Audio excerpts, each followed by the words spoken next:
That is such an accurate display as to how my week has gone, honestly. There we go. I'm just high. At least it wasn't the time I dropped mine. I've dropped mine on several occasions, and it's just like my hand didn't want to work today. Anyway, hello, bonjour, hi. Welcome to The Cup, the Currently Unnamed Podcast, where we put the real and the tea in reality, and you can always come to us first to quench your thirst. I'm Logan Murphy. Say something gay. I've got water, of course, as always, but today I am a cherry Coke Zero girly. Oh. But also a cup mug. Woo! Woo! Oh, I have one from this franchise. Shout out to Giselle Lulibay. Yes. You can get your cup mug 2.0 and all of our other merch over at lanagcreations.etsy.com. That link is down in the description below. And we do ship domestically within North America and internationally, so there are no excuses unless you're in Canada or you have other excuses, and there are some excuses. Well, I'm David Healy, and I don't have a cute intro, but I do have a cute shirt. I decided to wear my new Oh My God shirt. It's oh, really wow. cute. I wonder why you did that. I don't know. Crazy, huh? But I currently don't have a drink. I forgot to get one, so I might take a break and get a water at some point. How dare you? How dare you? I am Brandon, your professional fangirl of Concerts, Dragon video games. As always, drinking water out of my Stanley. Yes, I am still enjoying my lead. Hi, I'm River, your Brazilian correspondent here on the Cup, and today I'm drinking some water out of my skull mug because it's the biggest and I'm thirsty. Period. And from the sounds of us talking before this podcast started, oh boy, we have a lot of things to talk about in this episode. Mama. Ooh. Y'all were This getting is tired gonna of us. be interesting. Y'all were getting tired of us agreeing all the time. Guess what? We're not agreeing today, bitches. Yeah, we've got a lot of thoughts and feelings about this beautiful episode of Canada's Drag Race. And we're going to talk about them. But before we do, make sure to subscribe if you've not already, because we're here almost all the time giving you almost all things drag race, and drag interviews. And make sure to check out the description below where you can find all of our audio podcast links, our other YouTube channels, and our Patreon for exclusive content and early access. And go check out our exit interview with the person eliminated from this episode. Available now on the channel. So, boom. But we come back into the workroom, and Jaylene is gone. Mother is gone, and the presence or lack thereof is felt by everyone. It's what a loss. I mean, The redacted fuck you was everything. that really got me. Love that. I mean, as much as I love Jaylene, I can't unfortunately say that it was undeserved. Right. I love you, Jaylene. You know that. But yeah, it was unfortunate. I didn't want it to happen. But again, every single one of these eliminations just keeps getting rougher and rougher to deal with as we go through this season. But yeah. We knew it was going to be like this. And I mean, since the first elimination, really, it's just been, the whole cast is just, I love it. I love this cast so much. And I was just devastated with every elimination. So it didn't really matter. It's just like the order that I'm going to be upset. You know what I mean?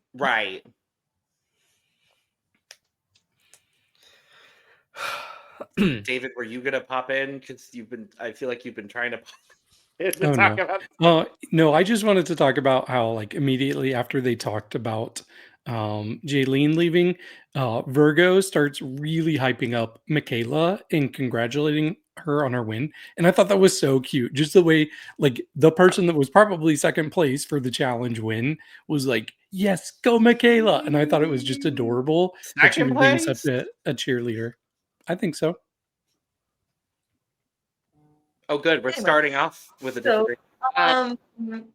well, also Xana, I love that moment so much. That was so funny. when she thanked Michaela for the opportunity to be I love it. I love it. No, and it felt incredibly genuine for me because it's like there are moments where girls are like, no, I needed a kick in the ass. That's what I got.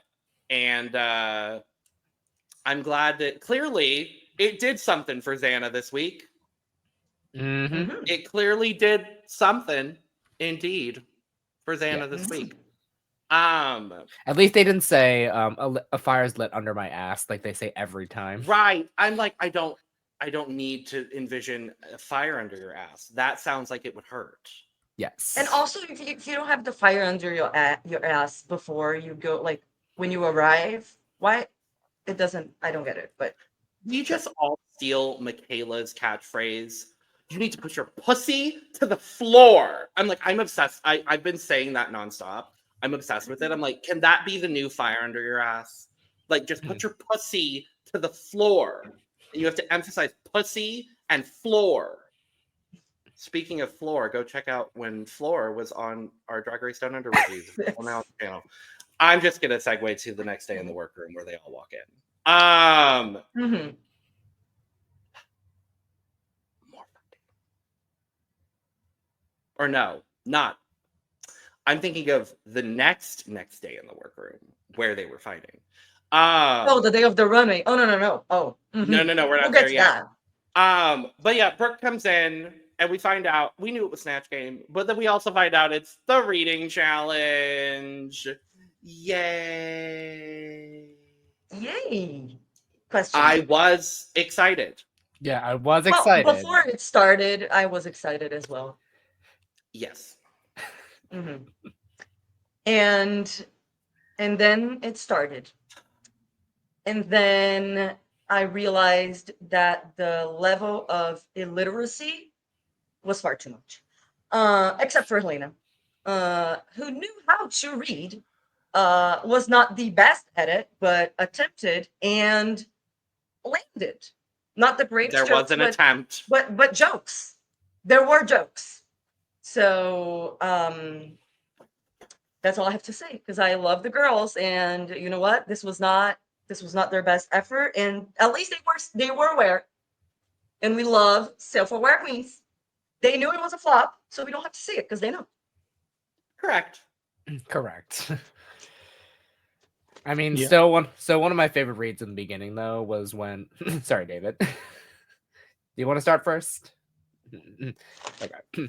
Anyway, so I was surprised that when it started, it kind of started strong because still one of my favorite reads when Pearl had said to Michaela, the Nepo baby of drag because of Isis and then Michaela. That was a good read. That I'll was a take good that read. as a good That's read. good. That's good. And then everything else David- was like, what the hell? So Right. I have a highlight before y'all go. That was Minnie and Xana's reaction to Virgo's read. Where she just said that Helena didn't know how to put her outfits together. It was no joke. She just said it. And then Minnie, Xana, they're next to each other like, what? Tag yourself. I'm Minnie. and I'm Xana. It was literally Minnie the whole time. I was like, oh.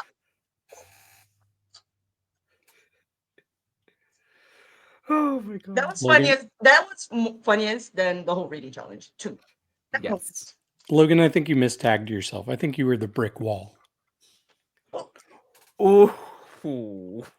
Just kidding. Yeah, Yeah, it's funny because I was like ready to like furiously start taking notes so I could get all of the good reads because I Yep. usually come unprepared on the podcast and I forget them all. And then I was like, wait, where are the good reads? Where are they? Where are the No books. Yeah, definitely No books. No one of the drag worst story reading time. challenges I've No. ever. No. Not a joke to be seen or found or No. heard. No. Mm-mm. Helena wins. She's the only person that had jokes that were coherent. We move. We move. I don't even want to talk about anything else. We then find out, obviously, that the maxi challenge is Snatch Game. Snatch Game. And that's it. And then we go to the workroom where everyone is spread out across the whole workroom. No Brooke walkthrough. No nothing. Right. This self-produced explanation on who everyone was going to do for Snatch Game was so weird. Yeah, and after the reading challenge, because I like Snatch Game. I'm one of the people that like Snatch Game. I want it to go on, and I'm always excited for this episode.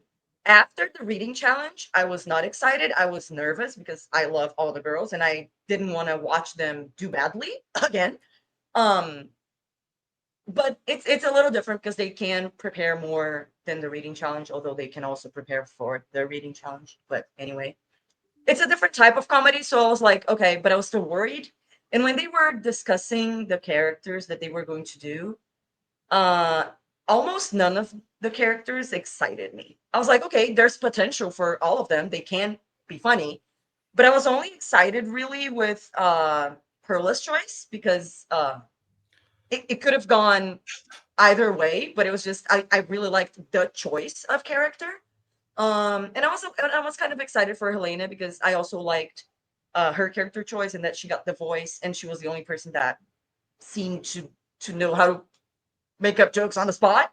So I was like, okay. And everyone else worried for her. Absolutely worried. Yeah. What about y'all? Yeah. Did I you don't like any know. of the character choices? What did you think of the character choices? Because Okay, so obviously this was previewed last week when Michaela was saying that she was going to do Oprah. Mhm. And of course, that was like initially I was excited because I was just like, we have never seen Oprah done on Snatch Games. I was like, I could see where this could go.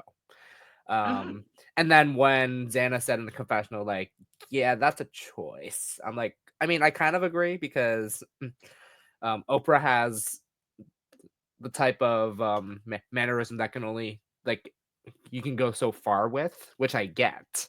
So, but then I kind of was excited for this because of the way we've seen the trend with most Asian characters with Minnie Wang doing Chairman Mao. So I was like quite pleased with the choice in a way. So like yeah, I those were thought the the two. choice was Yeah. interesting, but we'll Mhm. talk about the execution. Yeah. I honestly really wish Tiffany had just done New York. Honestly. Like, Mhm. I You mean know that Michaela? Tiffany. Tiffany. Tiffany, I am tired. Maybe no, I'm not calling for Tiffany and Co to do New York Pollard. That is not what Oh, I'm no. doing here today. Or Pollard, as I- Michaela said. As Polar, yeah, I was like, ma'am, if you don't even know that her name is Tiffany New York Pollard, like I understand. I wanted Michaela. Thank you. I wanted Michaela to do Tiffany because, like, I understand that Tiffany is it's kind of one of those that it's like, oh, it was done once and it was so bad. And she's such a big personality that it's kind of not the right character to pick for Snatch Game, but it does feel like a safe choice because there is so much you can pull from that, like, you have a bank of answers at the ready. Like, you can just start the entire Gemma Collins rant monologue. You can talk about being on House of Villains. You can talk about, like, you can just say nonsense. And it makes sense because that's who Tiffany is. So I just kind of wish that she had just done that as opposed. I think Oprah is the safer choice, but as we clearly saw, it didn't work that well. So I think the problem with doing Tiffany New York is that more than just knowing like what she says, there's so much commitment you have to like have with her characterization and just how animated she is, her voice. Like if you don't have any of those ingredients, it doesn't matter if you have the lines, if you have the quotes down. Like it's so hard. And I think that's why we saw Naomi Smalls flop so hard, is because she was not willing to absolutely commit and be outrageous. And I think very few people would have that in them. I don't know if Michaela does. Actually, I think Naomi failed because she didn't have breasts. That too. She literally didn't have breasts. That's why she failed. No, I'm kidding. Okay. I mean, I think that's part of it. If you can't even nail the physicality, come on now. Like Delta says, the thing you were imitating has breasts. Breasts. Breasts. With that being said, should we just go to Snatch Game? I mean, they did, so Yeah, they went straight into it since we didn't get a book walkthrough. yeah. I was just like, okay. There's literally nothing else to talk about. So hey, guess what? We're here. It's Snatch Game. Mm-hmm. We have from top to bottom, left to right, we have Helena Poison as Jennifer Tilly, Michaela Couture as Oprah, Perla as Mary Kate Olsen, Virgo as Judge Lynn Toller, Uma as I don't remember Uma's woman's name. Sorry, Uma. I don't remember. Sponge Lady. Sponge Lady. Monet Exchange. D. Grunig. D. Grunig. Thank you. Yes, as D. Grunig. Xana as Betty Page. And Minnie as Chairman Mao. So I'm going to assume in classic David fashion, we will talk about all of them in order and give our rankings. First of all, I want to say, I know that the queens of the season have been watching a lot of our videos and we've been very nice. I'm still going to be nice, but I do have honest critiques. You're not going to lie. So you might want to skip past this. I can't lie. I cannot lie. So I'm sorry. Oh, Lord. Same. But I will start off with a high. So Helena Poison was playing Jennifer Tilly. I was so impressed with how much she looked and sounded like Jennifer Tilly. Like the best characterization out of anybody, hands down. Like she absolutely nailed Jennifer Tilly as a character. And plus, I thought she was funny. She had some good jokes. Like there was one question where she answered and Brooke was asking for an explanation. And she's like, I don't know. I'm not a doctor, Brooklyn. And like she said, I'm just a doctor, Brooklyn. Okay. I'm just an actress. Right. She had so many little things like that kept, like, they weren't like huge laugh out loud moments, but they were enough, especially based on the standard of this Snatch Game.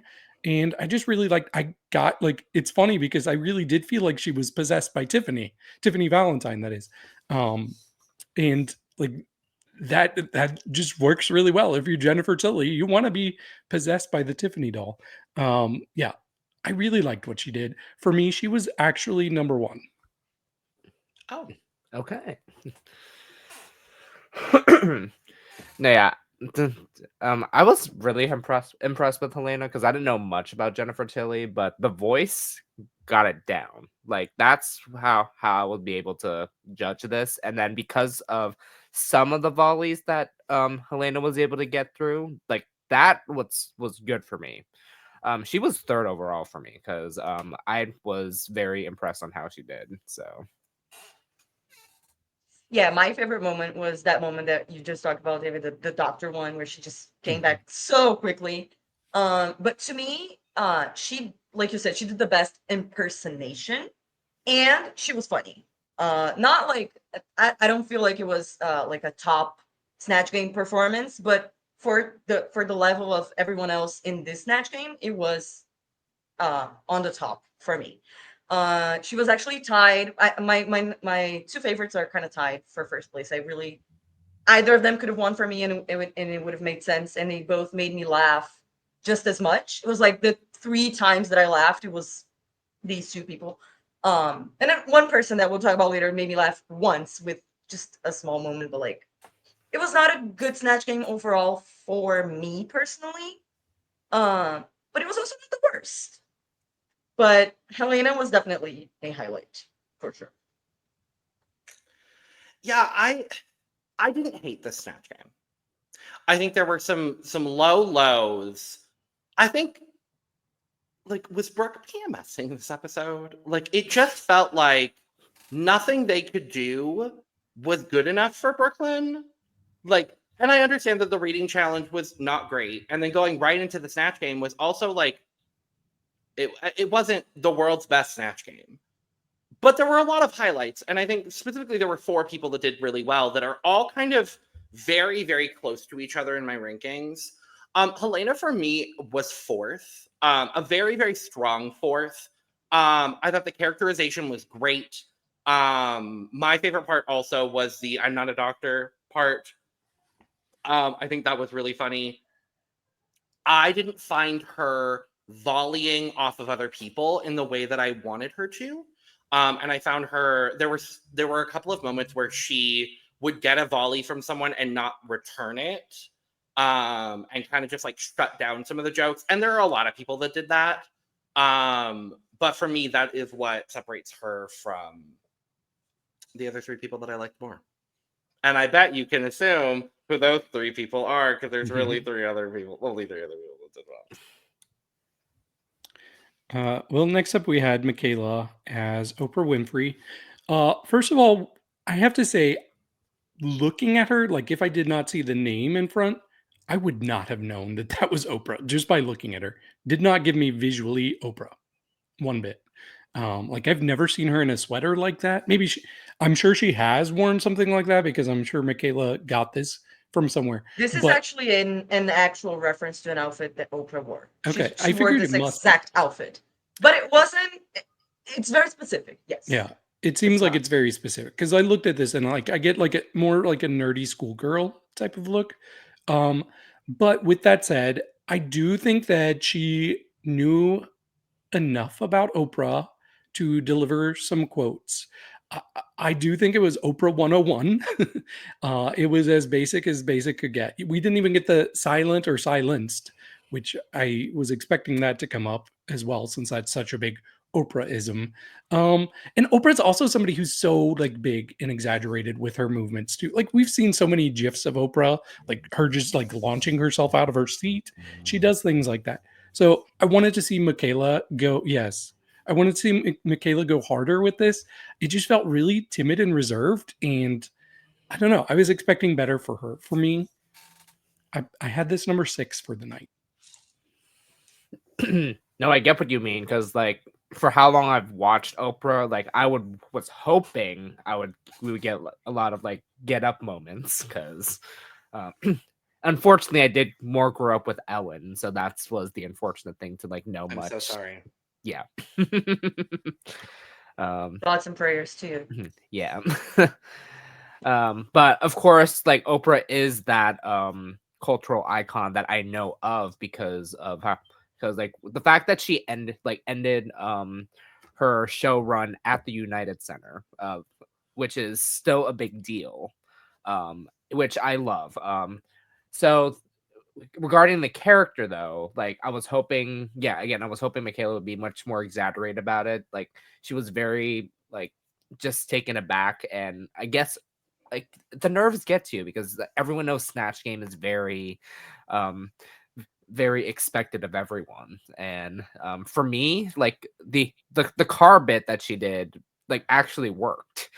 So and Jennifer Tilly won the car, and that was the only like thing that landed to me. And for that reason, because that landed, Michaela was 5th for me. Yeah, that was the one moment that worked. But also I didn't feel like she was attempting much. She was playing it very safe and very, I don't know. She didn't seem comfortable with playing the game. Or she felt a little bit lost, kind of. And yeah, it was a missed opportunity, I think, because I don't particularly like Oprah, but she is a very big, well-known character. So there is a lot to play with and so many references of iconic moments from her show that she could have maybe pulled to have a moment here. But yeah, she was the only reason she was not my least favorite is because of that car bit that worked. That wasn't even a joke. It was just, but it was a moment. It was entertaining to watch. So yeah, she was 6 for me overall, unfortunately.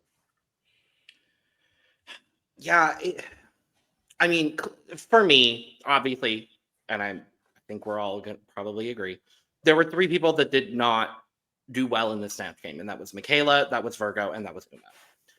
It kind of comes down to, okay, personal preference. Where do you fall when it comes to those 3 people?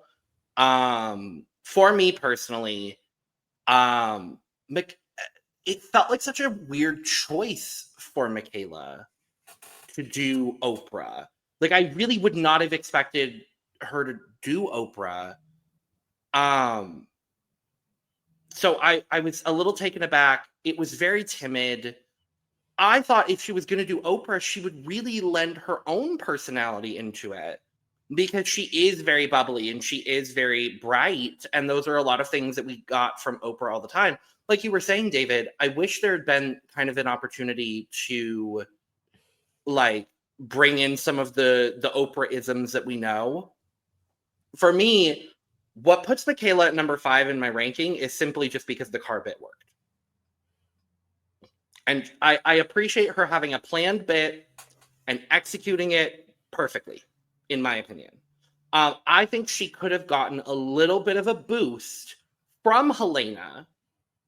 And I don't think that was one of the moments that frustrated me with Helena's performance as well, is like she got the car and then was kind of like, oh, I have a car. And that's it. Like, there could have been a whole exchange going on. They're sitting right next to each other. Like, there could have been some really good physicality and physical comedy going on. And they both kind of just, like, it happened and then it fell flat. So, for me, Michaela would have been number 5. Okay. Well, next up we had Perla, and she was Mary-Kate Olsen. I will say, I think she started off really strong out of the gate during the intros. Like when all the intros went around, I was like, yeah, Perla's going to win this Snatch Game. Because she had such a distinct and unique and kooky character with Mary-Kate Olsen. Like when you think of the Olsen twins, you just think about like how bizarre and like so out of pop culture right now. And I felt like she was really channeling that. I think there's a fine line though. When you do like a really weird characterization, you have to present it in a way that is kooky, but is still attainable to the audience members so that they still understand what you're saying to a degree. And I think there were parts of her answers where I would just lose the plot and I would just be so confused. And I wanted to be able to laugh, but I was like too busy thinking, like, what are you saying? It's a really fine line. That could work sometimes. And I think it did some of the times for her, but not all of the time. So I think there is a lot of potential with this character. But for me, it was a little mixed. And I think for that reason, she ended up right in the middle for me at number 4. What I loved about Perla's like physicality or lack thereof is it worked, in my opinion, because like the way that she like stayed like still and like so like balled up, but still kind of give that Mary-Kate personality in type of way is what worked for me. I love the interaction with Chairman Mao with Minnie, where it was like, "May I have a cigarette?" I was just like, "Where did you get that cigarette from?" And it was actually lit, and I was like, "How?" It was probably those fake cigarettes that there's probably a fake cigarette. They wouldn't let them light a cigarette on set. Yeah, probably. It's I don't prob- it was probably one of those e-cigarettes that like make it look like it's lit. So Yeah. but somehow that was funny to me. And again, the way that she like stayed like this, I died. And I was but unfortunately, because like you can go so far with that, Perla to me was 4th, but a very strong 4th. So Yeah. She had my favorite introduction when Brooklyn she was talking about like that she knows where the camera is and all that, and then Brooks asked like, "Where is the camera?" And she said, "I don't know. I have sunglasses on. You tell me." So like that was so funny. But to me, what really grabbed me about Perla's performance was in the details. Like y'all mentioned, like the staying like this and like the grabbing the cigarette, like the small details. Then she was in character the whole time. I really enjoyed because it was a strong character. It was well developed, and she was in character the whole time. Besides that first interaction, she didn't really have jokes like uh like punchline jokes. She just had like uh interactions, but I still enjoyed her performance. She was tied for first for me. I could have gone to Perla or Helena and I would have been fine with it. Just because of consistency and being in character and having at least one funny joke. That to me, because honestly, I think out of everyone here, maybe I'm the one that enjoyed the Snatch Game the least overall. Maybe I'm guessing by what we're commenting. So it wasn't really a high bar to reach, but I still enjoyed it a lot. Yeah, I appreciate Perla for this choice, and I think it takes a very specific it takes a very specific kind of person to pull off a character like Mary-Kate Olsen. And immediately, as soon as she started, I recognized the reference to Elaine Carroll in Very Mary-Kate. And if you have not seen it, Elaine Carroll does an absolute spot-on impersonation of Mary-Kate Olsen. And Perla had that down to a T. Like, the mannerism, the voice, the physicality, all of it was there for me. She started so strong. And I think in a Snatch Game where a lot of people were not getting payoff from the big jokes, I actually think it was really smart of Perla to kind of rely on interactions with people as opposed to getting big punchline jokes. That doesn't work for a character like Mary-Kate Olsen. And I think Perla was just so smart with this performance overall. For me, it was very, very close between my top two, but Perla would have been number 2. So we kind of agree. Yeah, a little bit. Well, next we had the Virgo Queen as the Honorable Judge Lynn Toller, whom I don't know at all. I don't know if you all do. Nope. But yeah, I thought this could have potential, especially knowing we've seen Judge Judy work really well on Drag Race. But unfortunately, Virgo Queen is not Bianca Del Rio, and I'm sure she would be the first one to say that. I thought she started off really low energy. I was just surprised. Like it was just so reserved and so inward how she was answering her questions, and then I kept watching, and I would see like this fear in her eyes. And same girl. Like if I was doing Snatch Game, I feel like I would have to like force myself not to look terrified because I'm not good at improv. Or play a character that is terrified the whole time, so you don't have to act. But I do think she had a funny moment. It was like awkward funny though when she implied that Tracy was a call girl. That was just so out of left field, and I was like, "Oh, okay, we're going there." Tracy was like, "Oh." She first started calling Tracy Barbie, and then Tracy was like, "Okay," and then she's like Barbie. I'm like, "Oh."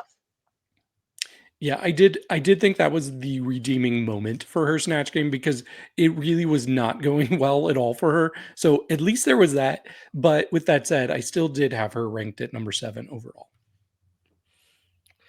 Yeah, like the number of opportunities that Brooklyn almost tried to give Virgo, like Virgo did not even get at all. Like the one bit was just like, what was the craziest moment you had in the courtroom, and didn't even like mention one thing. And I'm like I'll just said I had some crazy things happen. I'm like, okay, name a moment. Name them. Say their names.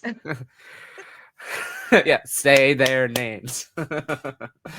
And on top of that, it's like you can tell like in this picture right here where it's just like what you don't know what's going on. Like like where is she looking at? And it's like I was very disappointed because I was like, mm. But yes, I did agree. Like the Barbie and like the call girl thing kind of got to me. But of course, you can tell the call girl comment was like everyone was taken aback. So, like you can even see Brad's reaction and was like, "What is going on?" For me, Virgo was 6.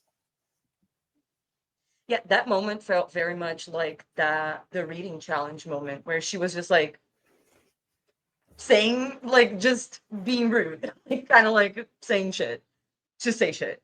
I felt kind of bad for Virgo watching this because you could tell that this is not her thing, and she was prepared. She had a character, but it didn't work for this game.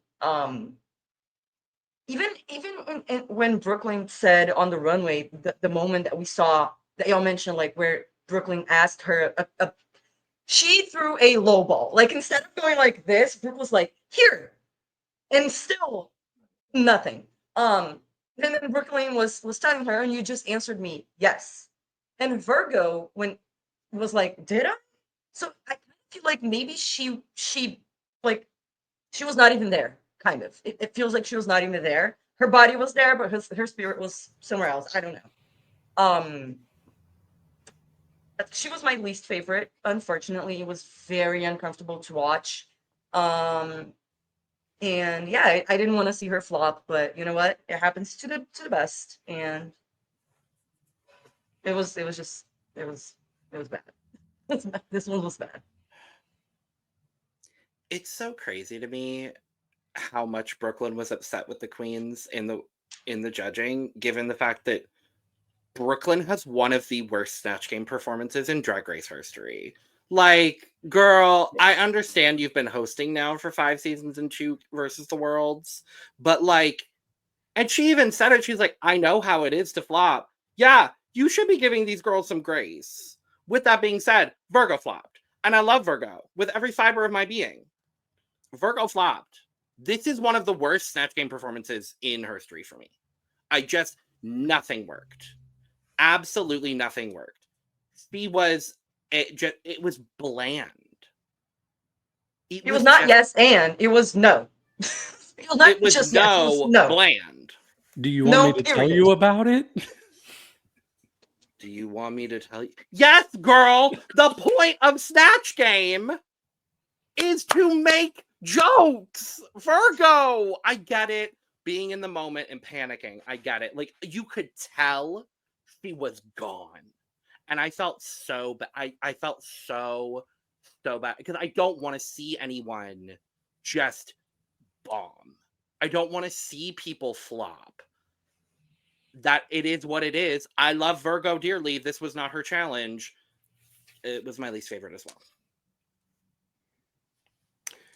Well, next up we had Uma God as D. Grunig, and so as soon as she started with her intro, she was stumbling over her words a little bit. That happens, but I could tell that the edit really wanted us to know that she was flopping, and it was in the music cues. It was a lot of us being told instead of getting to figure out for ourselves.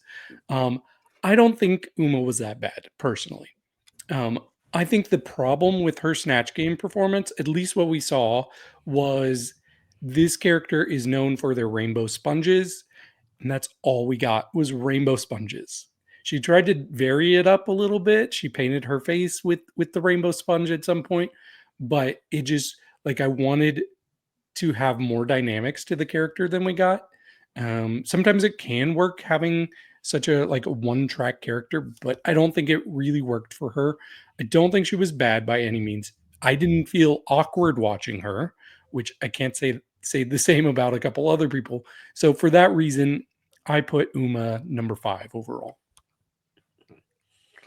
Unfortunately for me, Uma was my least favorite because I did not know who this character was. So I was trying my best to like try to open up the fact that I don't know who this character is, but she used the sponge bit too much. Like again, like they said that she used the sponge as a crutch, and like that's all she did. And I wish that she was able to play out of it, like use a different product, or like she even tried to do that, like with a variation of that, but it still didn't work. Like like what could be another like sponge product she could have done that's not related to this? So yeah. Hell, she could have made Monet exchange jokes. Like Well, that we even would have exchange been jokes, exactly. that would have been funny.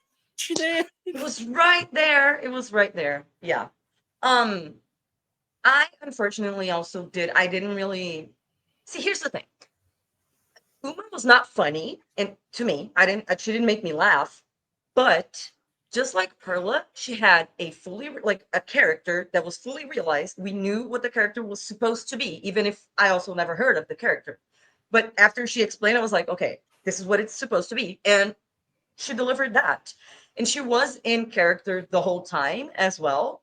It just to me was not funny, but she was attempting. She was trying. There was effort in throughout the whole game. And she was consistent with the character. So even though I didn't personally laugh or think it was funny, I still appreciate everything else that did work. So to me, Uma was number 5. I would still have her in the bottom, but I also saw that, I don't know if it was serious, but allegedly she was maybe thinking of doing SpongeBob. I don't know if they can or whatever, but that would have don't been think they can. that.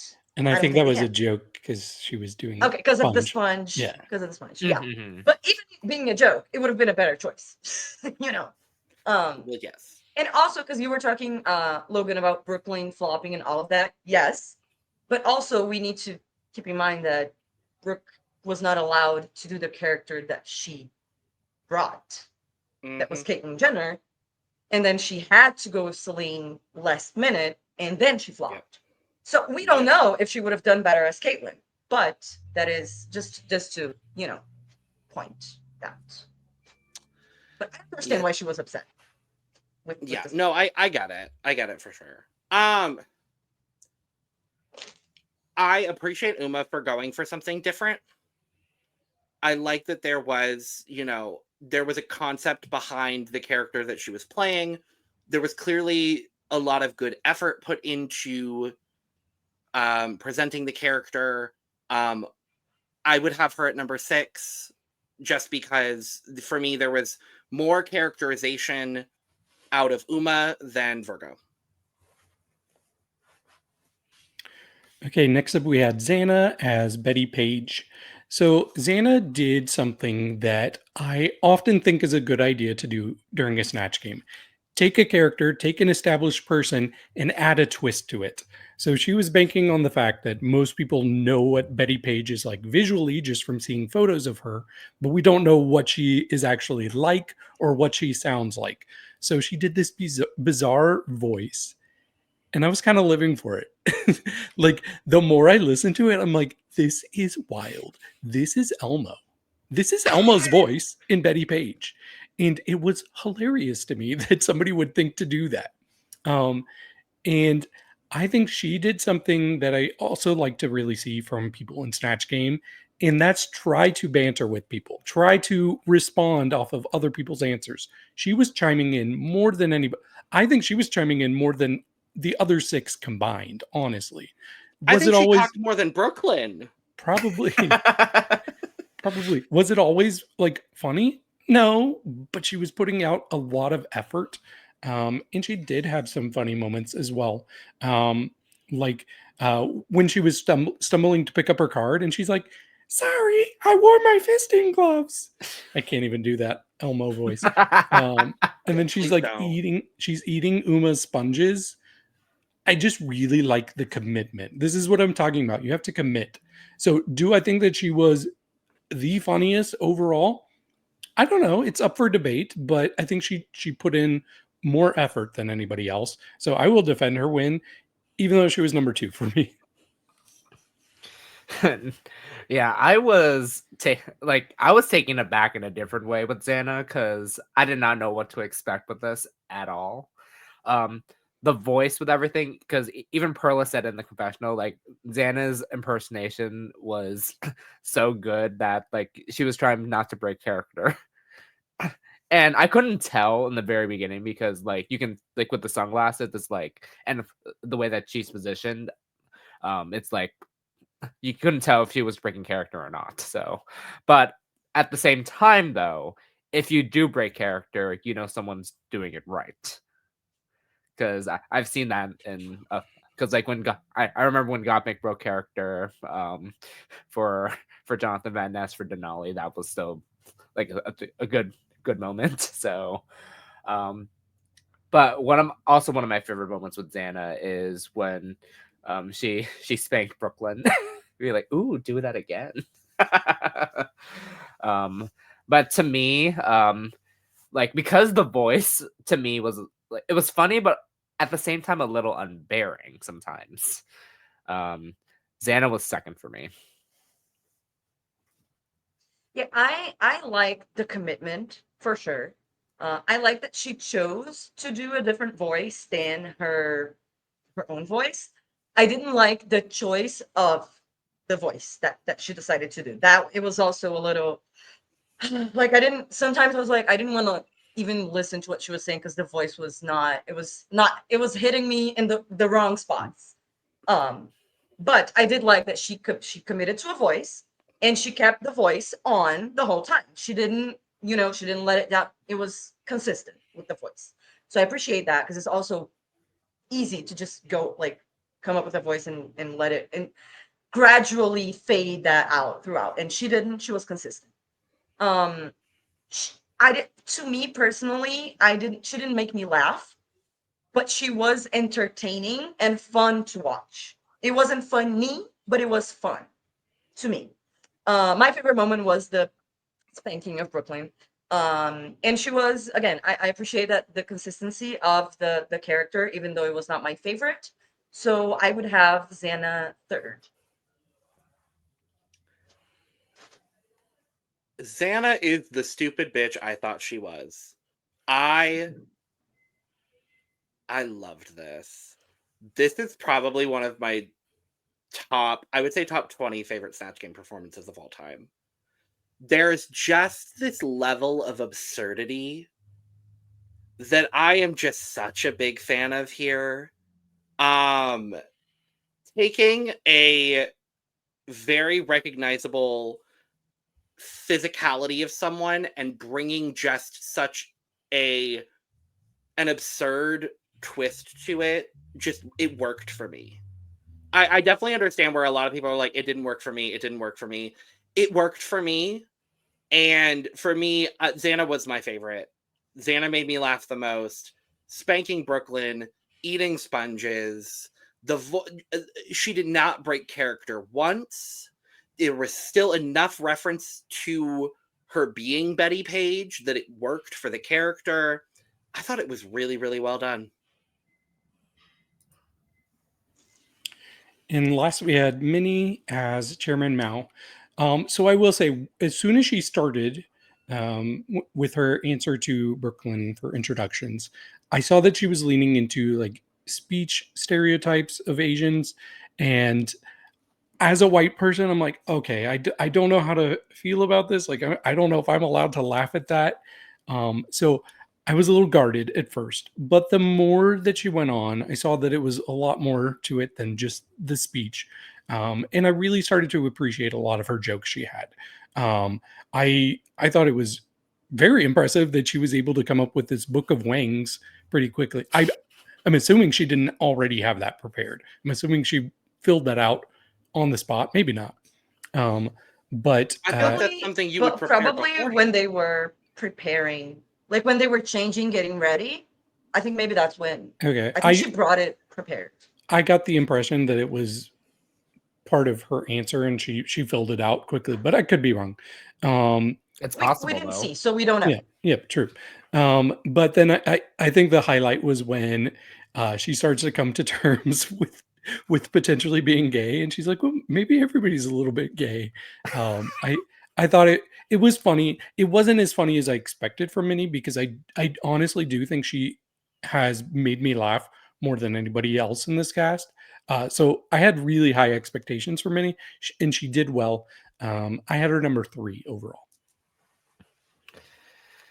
No, yeah. I'll be honest. Minnie surprised me the most in the Snatch game because she even said in the workroom that she was like that was a wake up call with the reading challenge. So she had to step it up with this, and Minnie did. I was again the Book of Wangs, and the fact that like they actually showed the dick on camera, the drawn dick on camera, because I thought they were gonna censor it. And I was just like, No, because if it's drawn, you can show it on TV. It's a doodle. Hmm. So I know, but like that still got to me. I was just like, oh wow. But at the same time, like that was hilarious. And no, David, I did get your sentiment with the whole like stereotype, but to me that was funny because like we make fun of it a lot. Because like we as us Asians, like we can like make fun of ourselves in that way. But at the same time, like if you're making that voice like on purpose and it's supposed to be offensive, then it's not funny. Like this, like Minnie only did it once, and then just brought his own brought Chairman Mao like to his own to our own. I was like very impressed with it. This was my favorite. So yeah, about the voice thing, like to me, first of all, if it's coming, like for example, if I were to play a Brazilian character and I decided to do it like a Brazilian accent characterization, that would be fine because it's you know what I mean.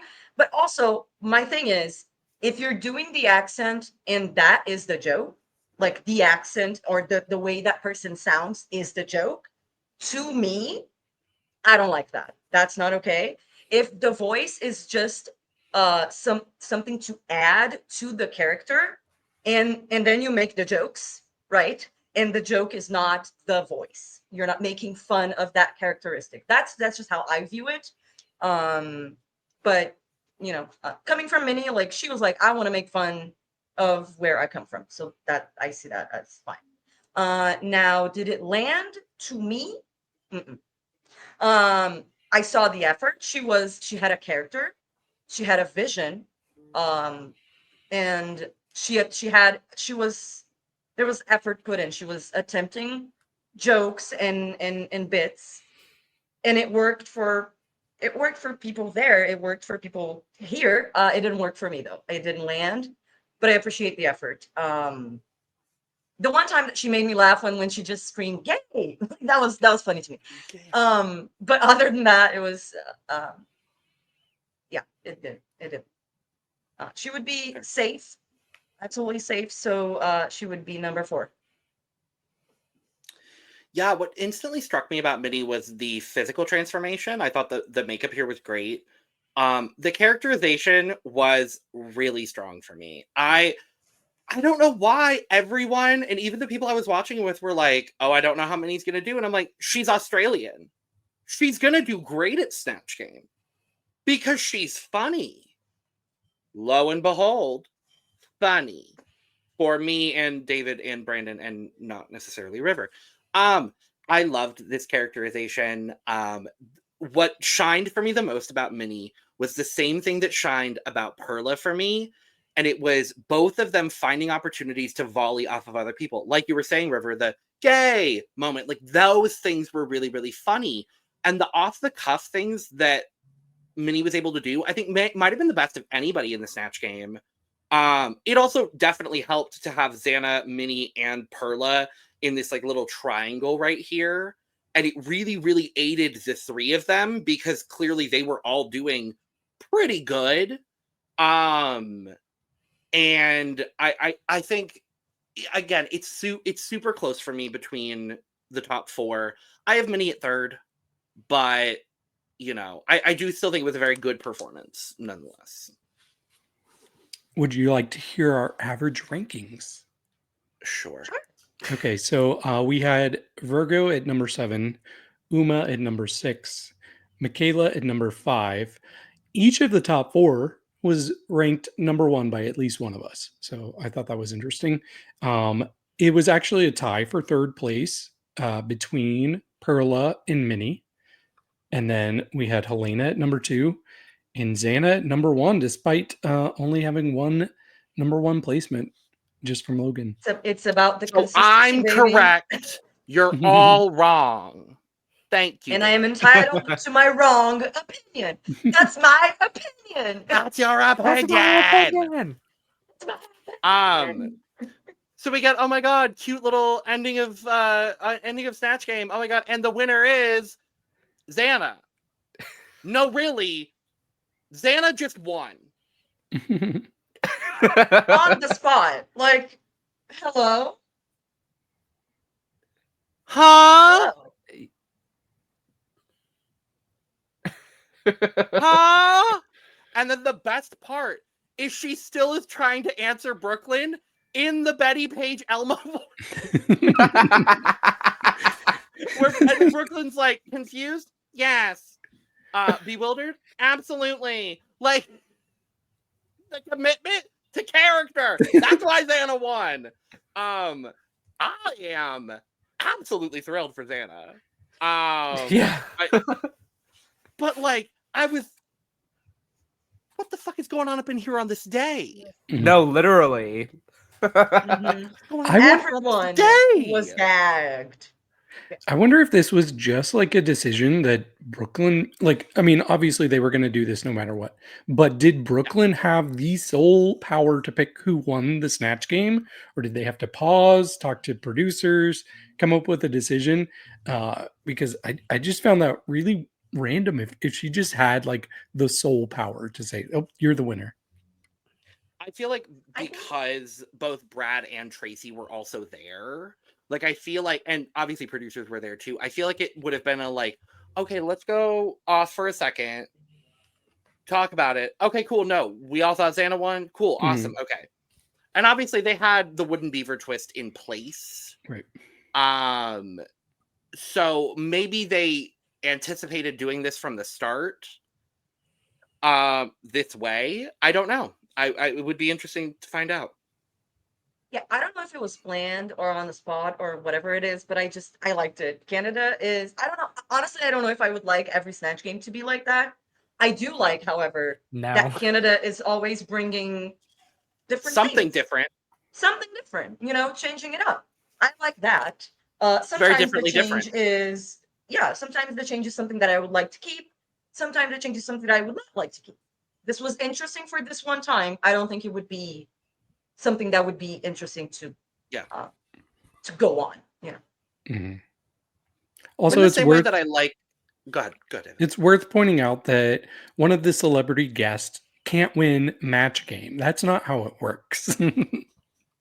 Right. It's like, anyway, we find out that Xana, who cares? It's not who cares, it's Xana. And everyone should care because Xana now has the power of the wooden beaver. Ooh. Now, do we think it was a hard wooden beaver or a soft wooden beaver? Oh my god. Anyway. Sure. So they all leave. We go to the workroom the next day. Xana's won the challenge. And everyone's like, again, what the fuck is going on here in this day?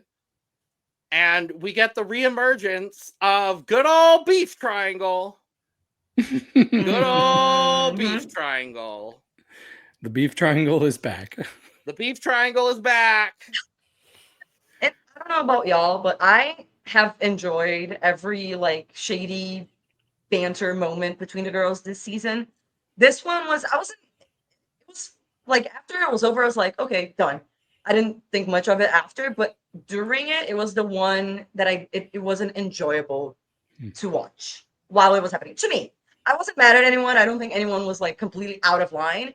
It just, to me, this one was not fun to watch like the ones that we had before. That's all.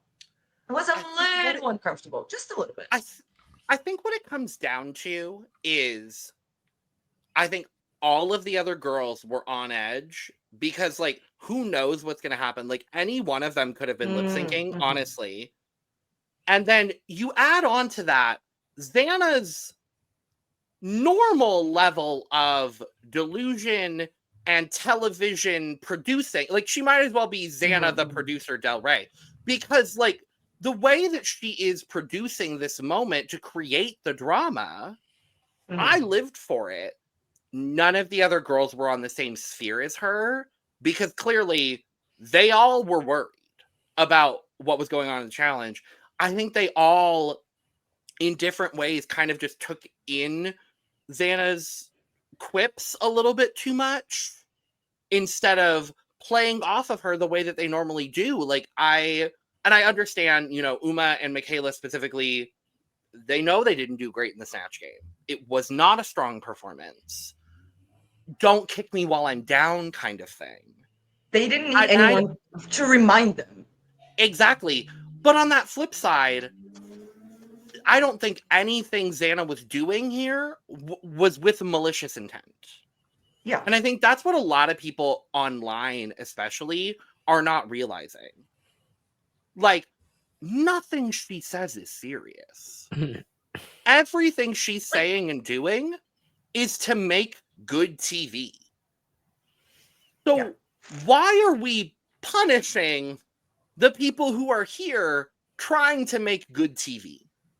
And then we complain that Drag Race is not like it used to be. And then then when a girl comes back and is trying to give us a little taste of what we used to have, everyone is like, nope, not like this, not like this. Like, this season really feels like old school US Drag Race in the best way. It feels kind of like season 5, honestly.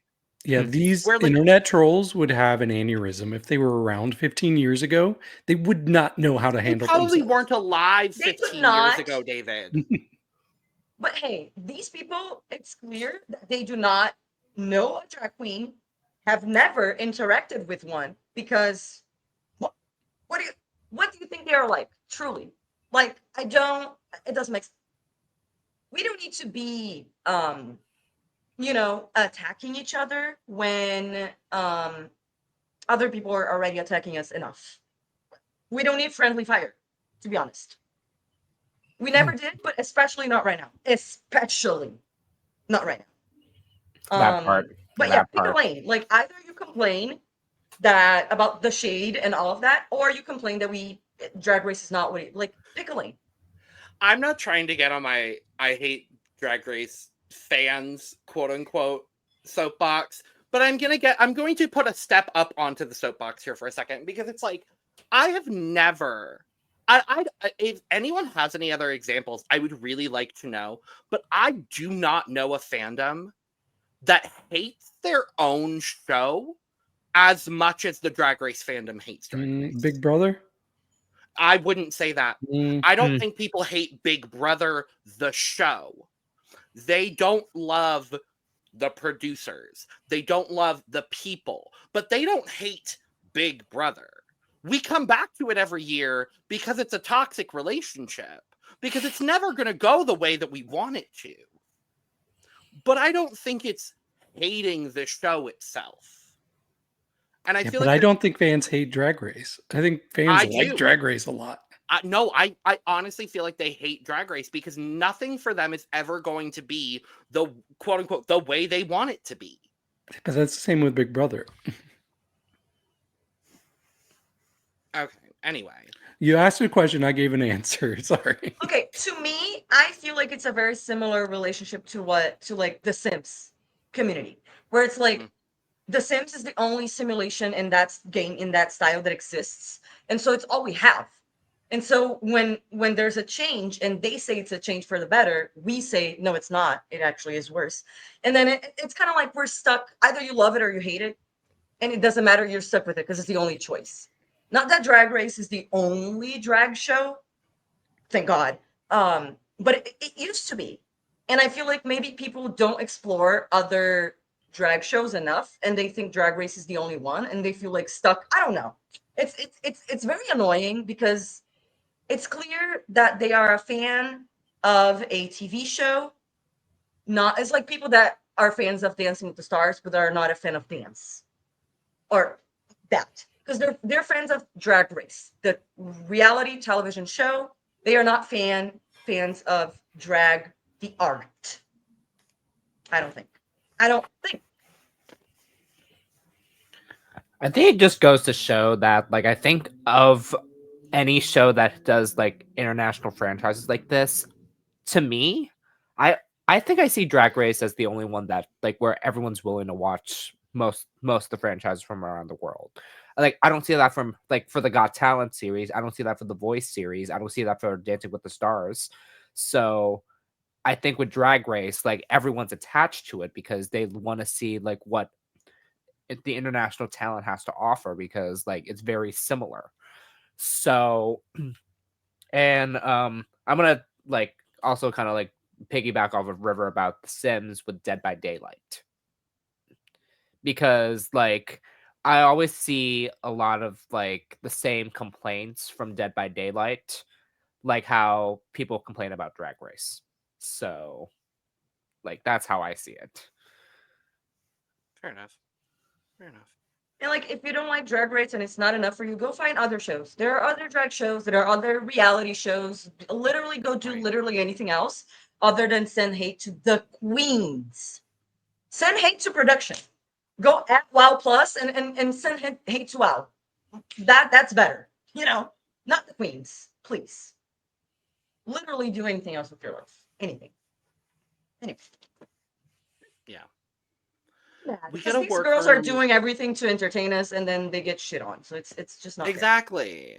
It's like my point being, they're never going to be happy with what happens. Exactly. Like, just accept the good art that's on your TV and shut up. If you don't like a moment, like I didn't enjoy this moment with Xana, Uma, and Michaela. You know what I did? I let it be over, and then I moved on. Mhm. That's it. And I finished watching the rest of the episode and enjoyed myself. That's it. It's Mhm. easy like that. Well, we got some powerful conversations in the workroom as people are getting ready. Mhm. I don't want to get emotional talking about it because it's a sensitive subject for me. So I'm going to let somebody else do it. Okay. So we had Xana talking about her relationship with her mother, and I couldn't understand if her mother is still alive or something, but she talked about a moment where her Yeah. mother OD'd. I didn't. It wasn't really clear what happened. Like, what is the situation with her mom today? So I don't want to speculate on that. Mhm. But what we did hear was about a situation where Xana's mother OD'd, and Xana had to take care of her mother I think she was I don't remember the age, but she was like a 17. teenager, 17. right? 17. Yeah, Okay. 17. And then she kind of talks about how she kind of blames herself because she gave her mother the money that her mother used to buy those drugs and all of that. And so the girls are, of course, telling her that it's not her fault. It's not. It's different when you are the person in the position of power and then you do that. That's enabling. If you are not a person in a position of power, she was being taken advantage of because she was just a child wanting to help her mother, and her mother took advantage of that and did what she did. And so the girls were trying to talk to Xana and make, because like she kind of even said like she's like, I know it's not my fault, but she still carries a little bit of that blame and is still there. So I loved that everyone was just around her, supporting her and telling her that it was not her fault at all. And as a person that had my father didn't pass away from that, but my father did have he was a substance abuser with pills because he was a doctor. He was a shrink, so he would use that to his advantage and take a lot of things that he shouldn't be. And nothing bad like that ever happened, but I did watch my father go from like a successful doctor and athlete to a substance user and abuser, and it was very clear. I lived with him for a while he was doing that, and it was very clear um when he had used and mixed and all of that. And I didn't have to take care of him in a physical level, but I spent my whole life taking care of him in an emotional level. It's one of the reasons I don't want to have kids, because I already did have one. I raised my dad, basically. And so I related to Xana, and it really touched me, because very different situations, right? But at the end of the day, we were both children that felt like they had to take care of their parents. And that changes you in a very deep level. And it's very hard to teach yourself to put yourself first, and when you have to, instead of always helping everybody else but yourself. And so I really love that she felt comfortable enough to share that with the girls and with us. I appreciate that.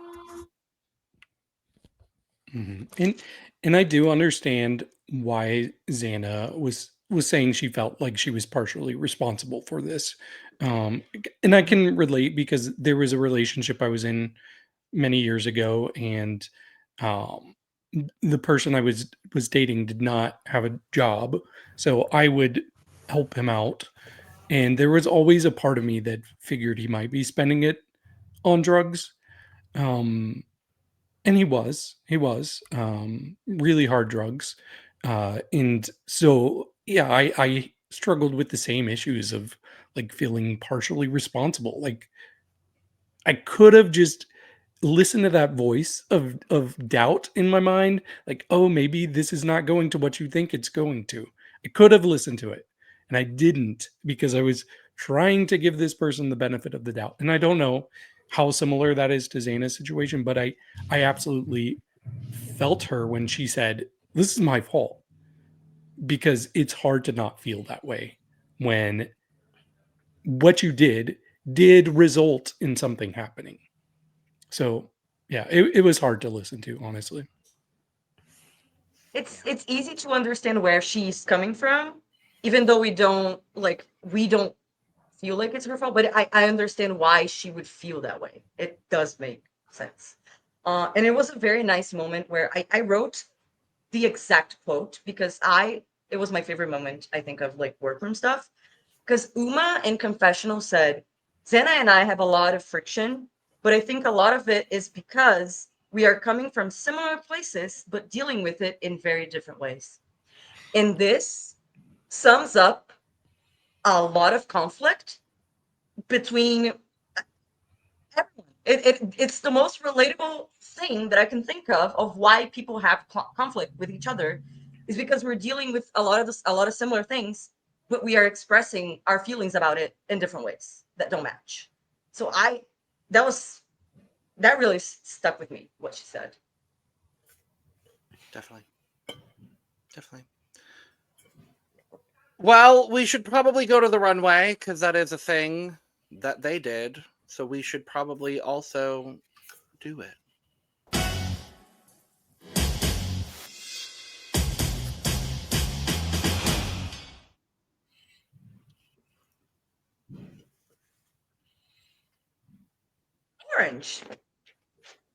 Orange. Tracy looks good. Tracy looks great. The guest judge looks good. I like the suit. Yeah, I did not know who she was, and I found her delightful and lovely. Mm-hmm. And funny. I liked her as a judge. No, she was hilarious. She likes to take her lips for a dip. Good for you, gal. Well, you know what? I support women and people with those kinds of lips doing whatever they want to do with them. Mm-hmm. Definitely. Yeah. I'm just going to rip the Band-Aid off. I don't like this look on Brooke. I like the wig. I love the wig. I don't even like the wig. I don't even like the wig. I like the heart piece, and that's it. I like the print. Yeah. I like it. I will say this is my least favorite drag queen look from the runway tonight. Oh, because the runway was really good. It was really good. Everybody was good. Yeah, the runway Everyone was great. Yeah. Yeah. And after a bad reading challenge and a bad, I think. Snatch Game, we had a great runway. So Yep. nice. Thank God balance. for good runway. And All we're all gonna- 90s for me. All 90 plus for me. Scores. Oh, yeah. Nice, I think I would nice. agree. And you'll find out some of our scores over on Look Over Here, so make sure to check that out. But yes, after we get our critiques and we find out that the power of the wooden beaver is a safety chain. Yeah. I love that twist. It's wild. Everyone was gagged, and I lived. The Orgers and all of us are cheering. Yes. Yeah. Even though I'm triggered about it. Oh, triggered. But we find out that Xana will get to save one person. That person will then save another person. And that person will then save one other person, leaving a bottom three. Can I put on my tinfoil hat? Sure. I would not be surprised if this was originally supposed to go until there were 2 people left. Yeah. But I think they didn't want to risk losing a couple of people that could have easily been in the bottom 2 if it went down that far. And I feel mixed about it, but I was not ready to lose, especially our main front runner. So I don't know. It's complicated. What felt weird to me is that Perla and Helena could have potentially been for elimination, and that doesn't why were they not called like that? It doesn't make sense that they were. That was fucked up to me. Because yeah, it was weird. It was weird. 2 people that didn't do bad shouldn't have to go through that. I don't think. But I like the twist. I just didn't like the specific way that it happened with the people that were there and all of that. No. It felt weird to me. Yeah, I like don't know. of course the But Orger. I agree with you. It makes sense, David. I don't know if that's what actually happened, but I wouldn't put it past production to do that. The Orger in me was very excited because it was a safety chain, but at the Mhm. same time I was triggered because I've been eliminated twice because of a safety chain. So Also, there was a moment during critique that they showed Virgo almost falling, and it was so funny when they were talking to Perla.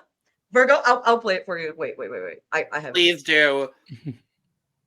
The heels were Tumbling so over because she's in the Mhm. giant heelless heels, and I'm like, oh Lord, Virgo, no. Mhm. They kept it in. That was so shady, but so funny. No.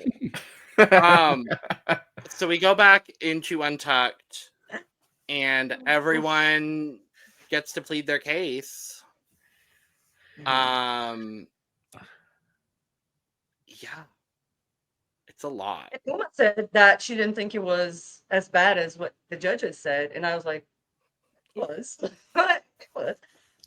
Hey, she said that she had But fun. hey, I mean, Yeah. good for her. Look, But- and we asked her about that in the exit interview, so you should check it out and see if she still stands by that. Spoilers! It could have been somebody else's exit interview. Spoilers! Right. Stop! Because nobody knows what happened in this episode. It's a mystery, cryptic message. Well, yeah. Honestly, Uma just seemed really pissed off, and I loved it. Like, she seemed mad at Mhm. production, mad at the situation, and I really like seeing the fire. And I think that was a good strategy too, because you could tell everybody perked up a little bit. And I really do think going into the Untucked, she was the least likely to get the beaver from anybody. But I honestly could have seen somebody giving it to her after that. I mean, we'll see if they do, but yeah, she fought as hard as she could. Yeah, she started slow, and then she went on a rant, which I loved, and then she ended with "That's my." I love that. I love that moment. That's my opinion. I love Uma. I feel like she kind of felt what you were saying, David. Maybe she was like, okay, they're not seeing me. The moments where she did the challenges that she did well and could have potentially won, they didn't see it. And so maybe she was frustrated because she realized that maybe they were not seeing her the way that she wanted to be seen, or or valued, or She said that people can be betrayed by what they think are their strengths, which I thought was a really good way of putting it. She's like, Zaina, you thought you were going to kill it in the girl group challenge, and you didn't. Just like I thought I was going to kill it in this. So I think I should be given some grace here because I was just betrayed by my strength. Her argument as to why she should have gotten the beaver from Xana was the best. Logically, Yes. like she made the best argument. I feel like maybe she wasn't part of the debate team in high school. It's giving that. Oh, it definitely was. Yeah, I think honestly, of the cases that were made, the two best ones to Xana specifically were, for me, Uma and Perla. And I think Perla is a smart girly. Perla is a smart girly coming up in here saying, well, I did save you with the beaver. And I do love Xana being like, well, is this the moment you want to cash in on it? Perla clocking the producers going, well, what if this is the last time the beaver's available? And it was. And she was correct. And she was correct. As much as I liked what Uma was doing, I just didn't feel like anyone was going to save Uma in this scenario. Now, if it was a traditional golden beaver and Uma was going up against the other two people that would have been in the bottom, which would have been Michaela and Virgo, oh baby, Xana would have given Uma. it up. Xana's saving Uma. That's I'm putting on my tinfoil hat for a second. Xana saves Uma, 100%. I agree, 100%. But to me, see, Xana has her strategy, and I don't know why she she said that she decided to pay back, right? To me, if it was me, like I said before, I don't feel like Perla or Helena should have been up there. So my logic would be, I would give it to the person that if I was the winner, I would give it to the person that I feel did the best after me.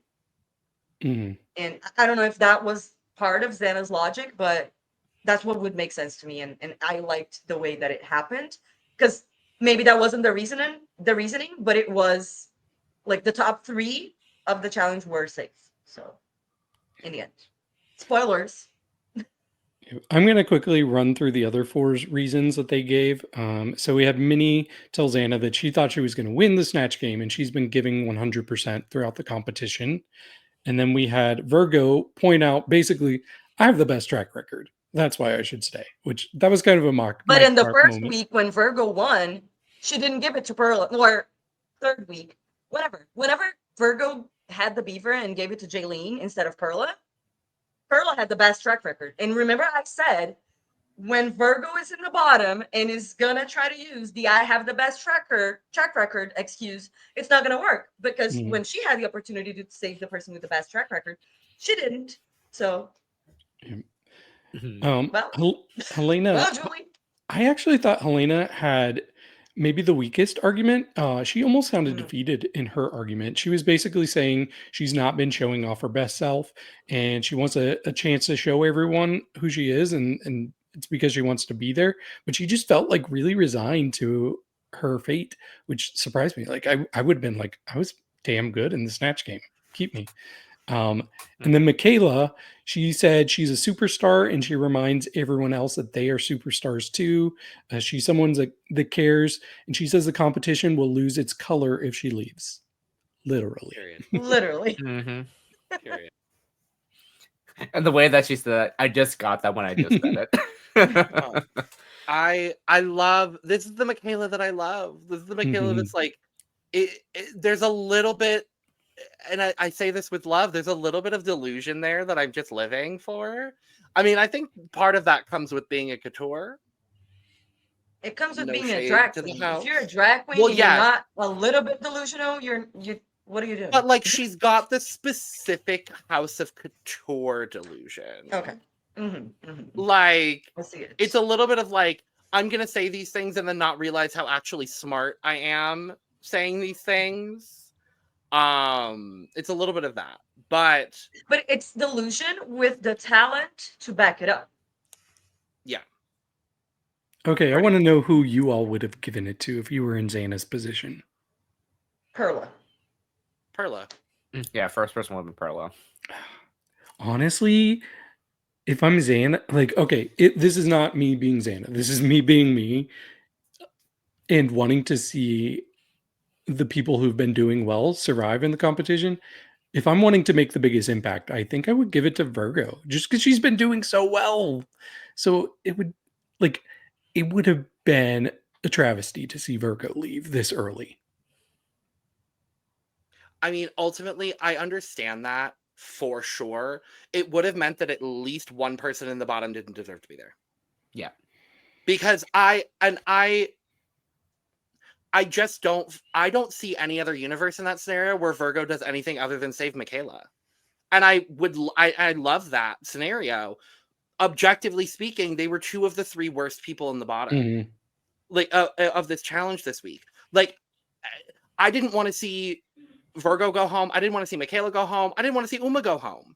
But the reality Who did you want to see go home? No one, because this entire cast is so good, David. Don't do that to me, David. Don't do that to me, David, because you're only doing that to me, David. Don't do that to me, David. No. What we're not going to do here on this occasion, on this day, David Healy, is do that. Say their names. First of all, you have to remember what you said.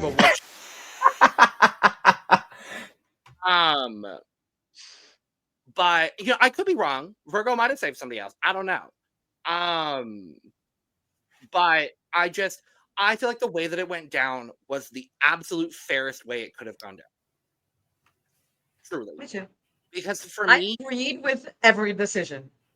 For me, the 4 people that were saved are the 4 people that were the best in the Snatch Game. I agree. I appreciate production adding this in as a little like cute twist that could cause a lot of drama. But these are the 3 people that deserve to be safe based on their performances in this week's challenge. And that being Perla, Helena, and Min. I love Uma, I love Michaela, and I love Virgo so fiercely, but I would have been a little bit upset if any of these 3 people that got the beaver would have been in the bottom, because for me, it would not have been deserved. Yeah, like, for example, we all love Jaylene.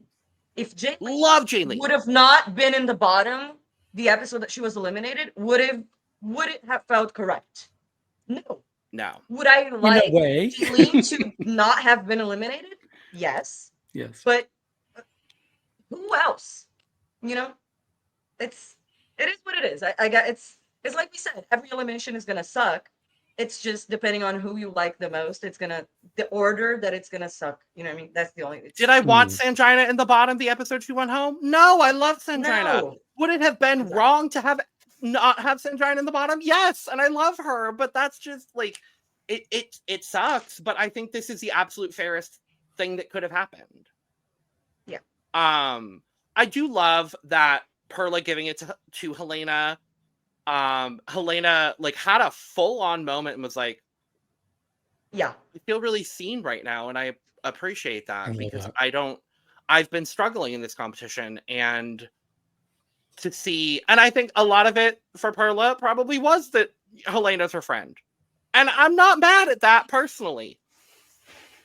But Helena has also been doing very consistently well in this competition. Yeah, she's been high. If we're counting this as high, 4 out of 6 We're weeks. not counting this as high. Okay. If we're judging it based on her performance in the Snatch Game, she gave a high. I still would have her safe. Okay, well, that's just you then. Well, that's his opinion. Yep. That is my opinion. But yes, then we have Helena. They go back to stage. Helena gives the beaver to Minnie. Mm-hmm. Yes. I just like that they did the last one on stage. Yeah. Right? Yeah. I Just for kind the of would like dramatics. all of them to be on For the stage. drama, for Honestly. the drama. Oh, that would have been extra dramatic, and I would have loved that. Mhm, I mhm. wouldn't have been mad if all of them were on stage, personally. But Like go back, deliberate, plead your case, and then Right, and then go back to out, stage yeah. and do it on. Yeah. It's giving very only the niche Big Brother girlies will get this. It's giving very Monwan, the Monwan bag. It's Mhm. like Celebrity no, Big you have to do Brother it in girlies. this moment. You have to do it in this moment. Decide who you're gonna save with the beaver. But we do unfortunately end up with a bottom three of Uma, Michaela, and Virgo, lip syncing to "Hello, Hello." And if I had a nickel for every time a song called "Hello" has resulted in an iconic lip sync on Canada's Drag Race, I would have 2 nickels, which isn't a whole lot, but it's remarkable that it's happened twice. I used to That was a good hate lip the sync. song back when. I used to Oh, hate. really? Oh, I hated this song so much. This was I on my didn't mix recognize- CD back in 2010. Well, I didn't recognize the song by the 2011. title or the artist. Mm. At Oh, all. I And then recognized it immediately. I didn't at all. And then as soon as it started playing, I was like, oh. Me too. Oh. It was a good Mhm. lip sync. No, it was a good lip sync, but I hated the song back when. Like, do I feel indifferent about it now? Yes, because it was again. I was 13 when the Now song it's came out. nostalgic. Yes, it's nostalgic. But when I was 13, I hated the song. I don't know why, but that was me. But It I was did not know overplayed. Dragonette was Canadian. I didn't either. Right. So Yeah. We love it. But Now, okay, let's get into the lip sync because I enjoyed the lip sync overall. It was really fun to watch. Chaotic in the best Very. way. Very enjoyable and fun to watch. I was entertained the whole time. Very entertained. Now let's get into the I'll be very vulnerable and real on the pod today. Virgo was my least favorite in the lip sync. Ooh. Would I have liked to see Virgo be eliminated at this point in the competition because of this? No, absolutely not. It would have felt very wrong for Virgo to go home. Period. That being said, it wasn't a bad lip sync. They all three of them did good. The one that I enjoyed the least was Virgo. And actually it went Uma, Michaela, and Virgo. To me. I agree completely. I'm I- gonna try this and I watched the lip sync and I was like, well, if I was judging based on only the lip sync, I guess I'd send Virgo home. Like, I don't know. It felt very out of place for Virgo. Like, this is not a song Virgo would ever do. yeah. This is a song I could see Uma doing. That's the thing. I was so entertained by everything Uma did in this lip sync. I think she did really, really well. I thought Michaela was surprisingly good in this lip sync as well. I mean, she is again, why are we putting Michaela in lip syncs when she is not in a lip syncable look? It happened in the first episode, and it happened again this episode. And I'm like, why are we putting her in the bottom when she's wearing gowns? Or in the top in the case of the first episode? She deserved it both times. That's tea. But it's just unfortunately, but she if I'm removed the based- skirt. She was able to do Yes, it. She and took it off, I'm glad she did. But if I'm basing my decision on, if I'm a judge and I'm basing my decision off of the Snatch Game and this lip sync, it would have been Virgo, and I did not It's anticipate crazy. saying It's that crazy. at all. It's wild. It's wild. Because Virgo, to me, she was my least favorite in the Snatch Game. And she was my And least in- favorite in the reading challenge. And she was my least favorite on the lip sync. And she might have been my least The favorite run- on the runway. It was good, but I think she was my least favorite on the runway. Even though I still Wow. liked it and gave it over an 85. But And still, Virgo- out of everyone, Virgo, I love you so fiercely, and I know both of us do. It's one of those Yeah. weird things I'm coming to the realization of. It's like, oh, but I can't lose Virgo. But I Mhm. didn't. Again, With I all don't want that to lose being anybody. said, I still wouldn't want her to be eliminated. But I also didn't want Michaela or Uma to go. So it's just like, It's hard. No, yeah, At this point, it's hard. yeah. At this point, it's very hard because again, this cast is so stacked, and with this lip sync lineup as well, like it was so hard for me to judge this because again, there was so much going on, but also like I could have seen any scenario of one of them being eliminated, and I don't know what they were gonna do with this bottom three because like they didn't say it was gonna be one elimination or a double elimination. So, and of course that kept them on the edge of my seat because I was like, wait a minute, what's going on here? Again, this episode was just an emotional roller coaster with us finding out Xana won from the Snatch Game like right after the challenge, and then going in,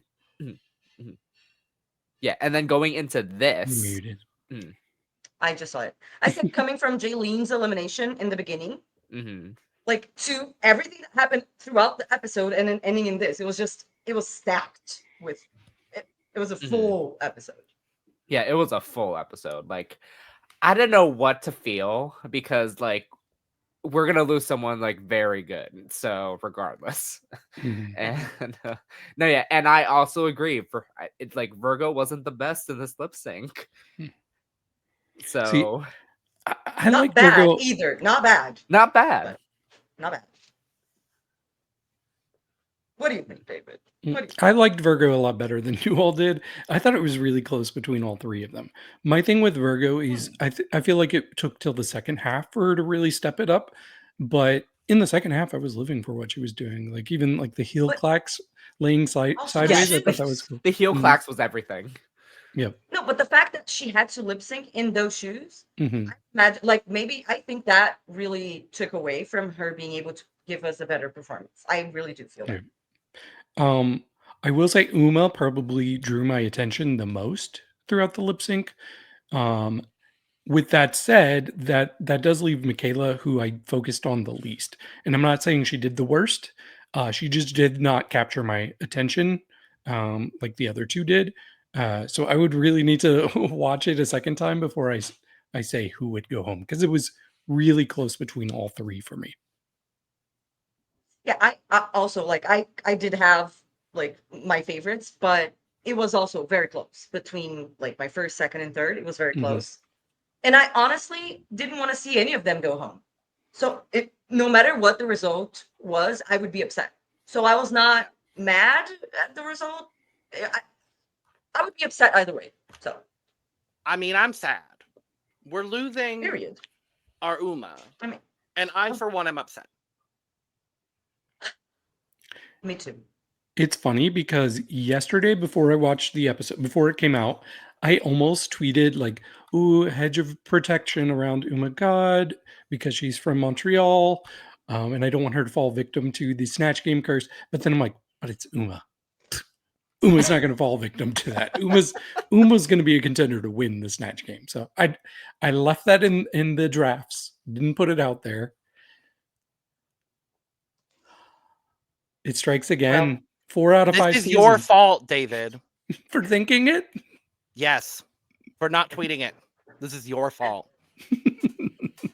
You could have changed the whole trajectory of all of this. I know. You With could have one changed the trajectory of this show that was filmed almost a year ago if you had just tweeted yesterday, David. Can we just talk about how Denim is just so top tier for somehow managing to survive Snatch Game, even though she's from Quebec? Right. I'm like, who did she do in Snatch Game again? Julia Fox. Oh, her Snatch Game was Oh, good. okay. Her Snatch Game was good, though. It was Mhm. good. Yeah. I'm so I'm- sad we're I'm losing our upset. Uma. Mhm. My Yeah. auntie's gone. I'm sad. We lost Unofficial. mother and auntie back to back. No. Right? Ugh. Yeah, I honestly, she's on my team. I chose her for a reason. She was one of the queens that I connected with the quickest. And yeah, I'm. She brings something to the competition and just to drag in general that is something that I love and we need, and it's different. and has a very unique point of view that I love. And so I really do hope that she comes back eventually for a versus or whatever it is, because I want to see more of what is inside of that brain, because I'm hooked. Mm-hmm. Same. Love you, Uma. Love Uma. Love. Love Uma. And if you want to go check out our exit interview with Uma, it's available on the channel. So go check it out. It was very, very fun. And she's an angel. And I appreciate her very much. So lovely. All right. Are we going to discuss the preview for next week after we talk about the draft update? Yes, of course. Always. We always do. That's Okay. always how we do Okay, it. because I'm like, okay, I'm ready. River, you've been here long enough. You should know. That is how things go here. So With my fish brain, you would think. there's a little bit of a shakeup in the draft this week. So we have River at 6th place with 35 points. Logan has dropped to 5th place with 37 points. Eduardo is now in 4th place with 40 points. Lana is in 3rd place with 41.5 points. And it's been kind of close between myself and Brandon for the past few weeks. Brandon has been in the lead, but has now dropped down to 2nd place with 52 points. Oh, wow. Meaning I'm in the lead with 55.5 points, and I still have all 3 of my draft picks. With that said, I fully expect Brandon to win this draft this season. I don't think I'm winning. Well, Julie. Well, we'll see. Okay, River. You can talk about next week. This is your I was gonna- moment. I was Have going to it. say, I can't wait to see how it turns out. Because, okay, we got the preview that it's a design challenge, so I'm already worried because the last member of my team is Michaela. So I'm like, okay.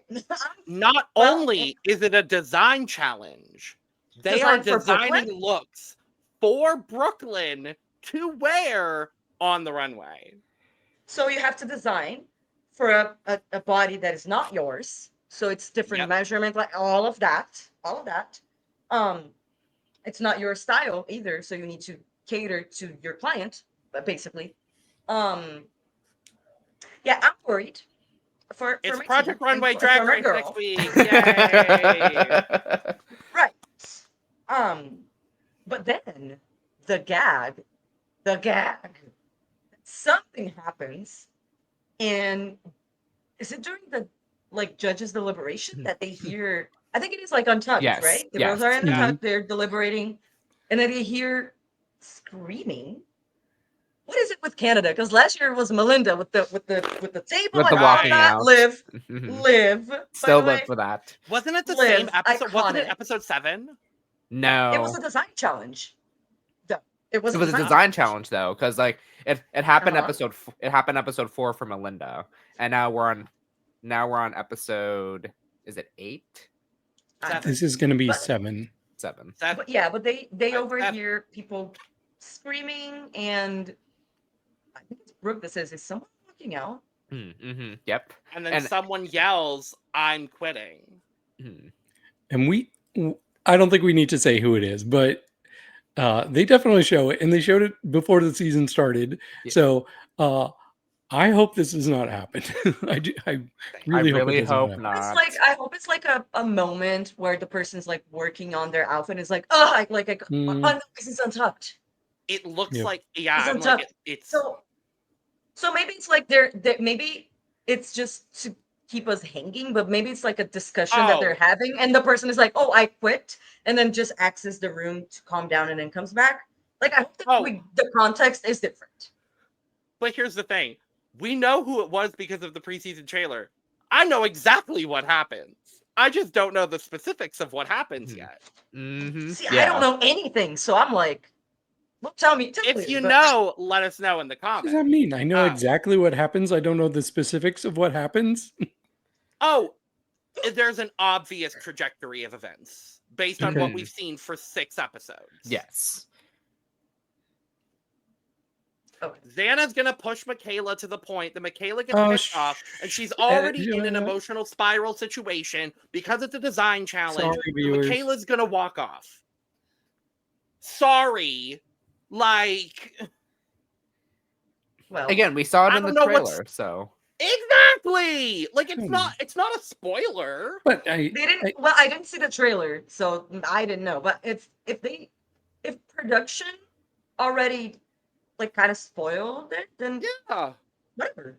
but Like- nothing about Xana is in the preview, so that's just a Okay, speculation. That's my assumption Hmm. of what is going to happen based on the drama we've had for 6 episodes. Oh, based on the season, yeah. I don't think they're at that level though. But I think it's gonna be over something It's been a subtle that we clip see every as week, stupid though. or like Yeah. not as serious, but for them with the stress and everything in being so heightened, it's probably gonna be something that we don't see as something big, but it was big to them in that moment. I don't think it's gonna be anything like too serious. I think it's gonna be a build up that leads to that moment. That's my assumption. We'll see what happens. So We'll see. But we also, speaking of Montreal Queens that got eliminated during Snatch Game, we do have a guest judge next week, and that's Suki Doll. she's not a guest judge. Mhm. not a guest judge, but just a She's guest not? judge. She's not on No. the She's gonna panel. do like the walkthrough, I think. No, something. David. I'm not going to clock you like that on this podcast on this Beyonce's internet right now. But What no, do you mean? no, the guest judge is Serene Fox. Okay. Equally as excited, but Hmm. no, Suki just does the walk. But she is, yeah, she's gonna be in the episode. See, but I had heard before the season she was going to be a guest judge. Mhm. Well, she's not. Okay. But I'm excited for Suki Doll nonetheless. Yes. So, yay. Mhm. And that's where we're gonna leave off for today. So thank you for joining us for this recap for Canada's Drag Race. We'll be back next week talking about everything that's about to happen. Oh Lord. Oh Lord. Make sure to subscribe, like, and share on the way out. Check out the description below where you can find all of our audio podcast links, our other YouTube channels, our Patreon, our social media, and where you can get your merch, including but not limited to cup mug. And with all that being said, we are going to go ahead and get out of here. So cheers. Cheers. Yeah.